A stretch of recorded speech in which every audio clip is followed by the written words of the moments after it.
I want to get your nutritional secrets because you are an ultramarathon runner, and you probably don't get. I don't think you get in better shape for a 49-year-old. Let's be honest. So there's some studs out there. I mean, there's anytime you think you're good at something, there's always somebody who's better. Always. I mean, yeah, always. but not that shooting bow and arrows, setting world records, and kicking ass, running ultra marathons, and has their own signature shoe, sir.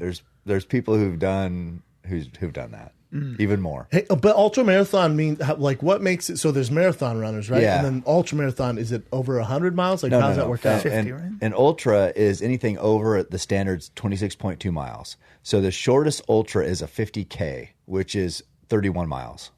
So anything over the standard marathon and the shortest ultras is a 50K. So then it goes 31 miles. There's 50 milers. There's 100K, which is 62 miles. Then 100 milers, which a lot of the old school ultra marathon guys, they don't really count anything until you've run 100. Yeah, I agree with that. So they're like, hey, man. but now there's 200s.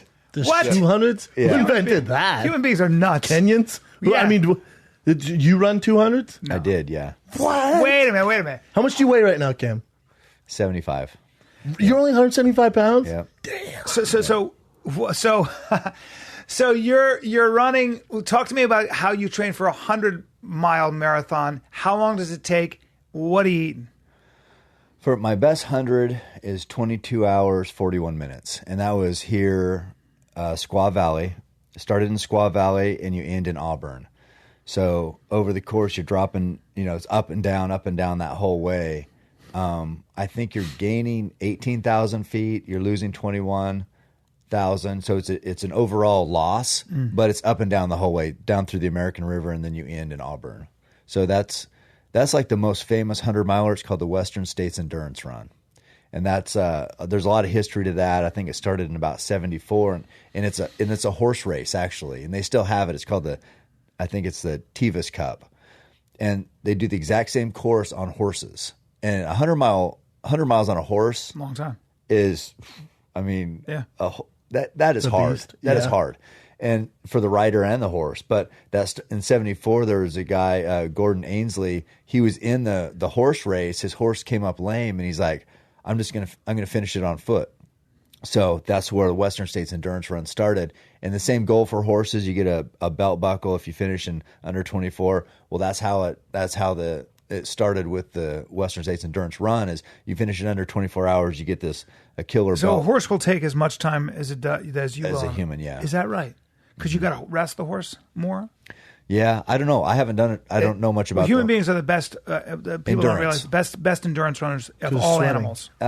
Wolves are pretty good. Wolves are pretty good, but wolves actually will break down after about 26 miles from what I Do that not right? educate Cam Haynes on any animal. Saw or special running. on it. Saw special or on it. running. Saw special I don't on give a fuck. Human beings apparently, over the long haul, human beings can run 100 miles, where a wolf will quit after 26. But Cam, where did it? Cause I love running. My doctor says I'm too big to run like really far, so that's why Can you I'm beat dieting. Rogan? I'd say yes. Yes. I'd say yes. Really? Yeah. He can run. Well, I love to run. Like Right, you've been running. I average usually like between 14 and 21 miles a week. Okay. Yeah, I love it. Yeah. So Joe's just kind of got rolling on it. Joe, because of his build, I think he's probably made for it because he's a little smaller. Right. Because big guys aren't made to run far. No. But my question for you is, so I'll run like 7 miles, and I'm pushing my son. I love it. In races, they call over 200-pound Clydesdales. Clydesdale. So I'm a you would compete in the Clydesdale. Clydesdale team. Yeah. Team Clydesdale. There's a shirt. You big Clydesdale. I would love to get into it. I really Yeah. would. At what point were you running, I don't know, 10 miles? Like, man, I think I could run 100. Where's that switch, or how'd you get into it? It's just gradual. It's just like starting just like you, and then you do a 5K, which is 3.1, 10K, 6.2, and then you get up to a half marathon. I need to do a full marathon. So I did that, my first one in 2002 or 2003. It was my first full marathon. And then it's just kind of a gradual thing. You just work your way up. I heard about ultras, and I'm like, didn't know what it was. I go, oh, okay, let me go try that. And I remember I ran my first ultra in Corvallis, Oregon, the McDonald Forest. And I thought I was finishing 5.5 hours, something like that. I thought I'm I am the biggest stud ever. I mean, who can run in the Killing it, mountains for 31 miles. And so I was getting ready to finish about a mile from the finish, and here comes these 4 guys running the other way. And I was just like, Oh no! the hell are they? So I get down, I finish, I'm exhausted, I'm just like didn't have IVs, but felt like I should have. And then I finally asked somebody once I came to, I'm like, hey, I said, I saw 4 guys running back the other way. And they're like, oh yeah, they're doubling it today. I go, what? They said, yeah, they're doubling because they're getting ready for Western States, the race I was just talking about. Damn. And so they ran 62 that day to get ready for the Western States 100. And I was just like blown away. I'm like, what? 100? I didn't know anything about it. So that was my goal at that time. That was 2005.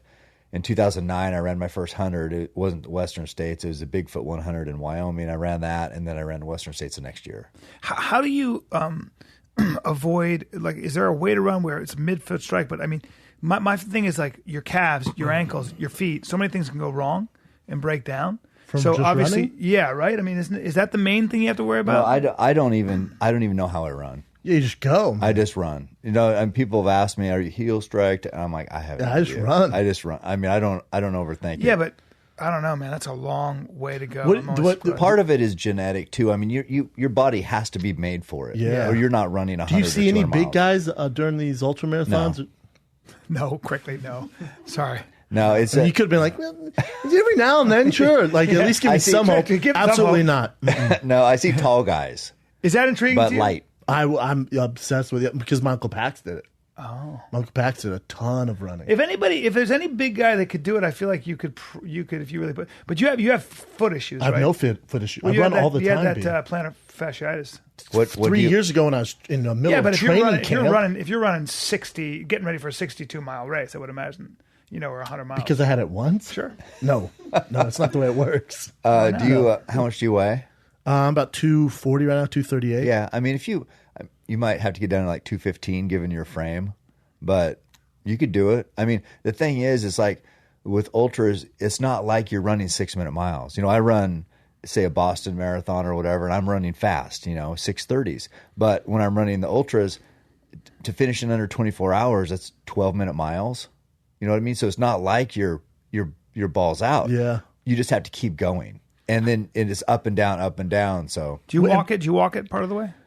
yeah, the super steep uphills, you don't want to you'll blow your quads out. Yeah. I mean, you blow yourself out early in a race and you won't finish. So you have to be smart about it. So the steep uphills, you pretty much power hike. Are you listening to, can you have headphones Yeah. or anything? So are you listening to music, podcasts, or are you one of those guys that just gets through it? You're doing a lot Yeah. of thinking? I I like- like to run and think. I like being tuned in a race. I like feeling my body, just kind of absorbing what's going on out. I don't know. I feel more in tune with no music. When I train, it's always music. Yeah. But I'm just, whatever. Just don't get Sometimes distracted. when I'm running, I'll have my headphones on. I listen to usually podcasts or music. I'll listen to classical music, and it helps me get creative. Yeah. But then I'll stop and I'll take my headphones out, and I'm like, damn, I'm breathing this hard? Yeah. Like I didn't even notice it until I stopped and I'm like,